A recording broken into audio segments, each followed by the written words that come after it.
So, du hältst das da und schaust da durch. Da schaust du durch. Ja, da schaust du durch. Ja. Dass du mich siehst, ja? Ja. Da siehst du mich, okay? Ja. Siehst du mich? Und Ja. verfolg mich auch, wenn ich gehe, verfolg mich da. Ja?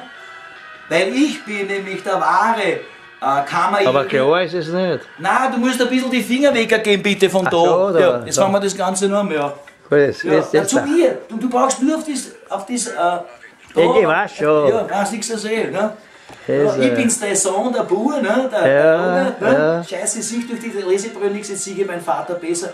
Du bist ein perfekter Kameramann, nicht Ja. nur ein Kammerjäger. Ich war seinerzeit ja ein Regisseur. Ne? Also, Ja. Okay, Papa, Es hat mich sehr gefreut. Es ist, wir müssen aber leider noch 2 Stücke eins noch. muss ich noch vorführen. Moment, du warst Kappe. du warst Herrenmodeverkäufer, das weiß ich. Und was sagst du zu meinem Wundergürtel? Ich gebe mir die Lesebrille weg da.